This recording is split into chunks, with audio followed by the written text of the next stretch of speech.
The question's been asked whether or not you should use detergent to clean your respirator. The simple answer to that is no. However, we thought this would be a good opportunity to go through and demonstrate exactly how you should be cleaning your mask under general routine cleaning conditions. If you suspect there's any sea-bearing contamination on your mask, you need to consult your standard operating procedures and follow decontamination procedures. First thing you want to do is ensure that you have your user manual available to you, which you can then consult as you go through the process. Once you're prepared to do that, it's then a case of you need to remove the accessories from the mask. First thing to come off is going to be the filter. Obviously you need to ensure that we keep that dry. If it's immersed in water or becomes excessively wet, the filter will cease to function. Now I'm going to remove the outsert, just there as well, and we'll come back to that later for some more cleaning. Voice projection unit, that's coming off as well, and obviously the microphone that's inside that comes with the VPU. So that's there. Okay, we now need to remove the front module from the mask. So the easiest way to do that is take the drinking straw off, and then that comes away as well. Moving to inside the mask, we've then got to the airflow deflectors. Because it's a twin port, there's actually got two of these, however some masks may only have one. The deflectors just pull out from the rubber mount. That's the second one. Okay, so to my front we've got two buckets here. This one has got warm clean water in it, and then this one has got warm water, which is then being mixed with a cleaning solution. There's a number of solutions you can use. Basically the rule of thumb is it does not want to be a detergent or a solvent, and actually wants to be using some sort of mild soap or a purpose-built cleaner that we have here. So the mask has been stripped of all its accessories and is now going to be immersed into the solution. So it's in there. This is a good opportunity to inspect the seals and also the valves inside the mask, and basically just make sure that they're serviceable and also remove any dirt from there.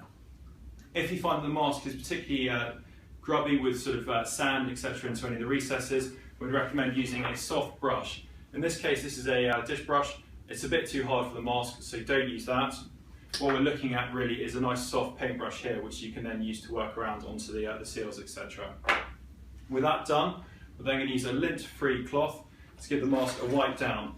Now the reasoning behind the lint-free cloth is very much just to not leave any residue, dust or sort of fibres behind which may interfere with the valves and also seals.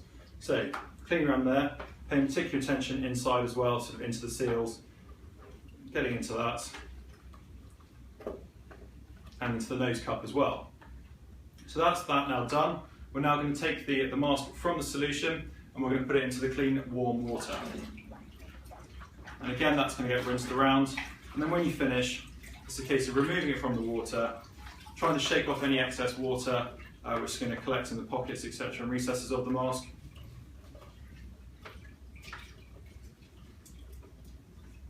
And then essentially that's good for drying. You may like to consider flushing through your drinking tube, and with that what you'll need is a CBRN water bottle that's got the correct cap on it. That will then get filled with some more of the water in solution as per this bucket, and then you allow it to drip through with the tube open, allow it to drip through, coming out of the drinking straw inside. Once you've done that, it'll then be a case of using the clean water to flush it through.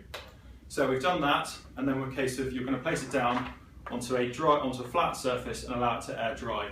You need to avoid any excess light or extremes of temperature in order to prevent any distortion or warping of the mask. The accessories here need to be cleaned separately. So again, that's sort of it's warm water and then wipe down with a lint-free cloth. And again, allow it to air dry. As that dries, much like with your sunglasses, you may need to use the lint-free cloth to clean it as well. So to quickly recap, the answer to the question is no, do not use detergent.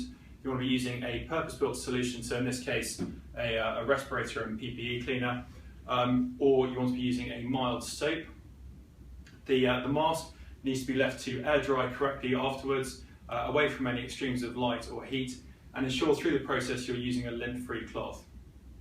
The accessories to the front need to be removed as well, paying particular attention to keep the filter and the electronics dry.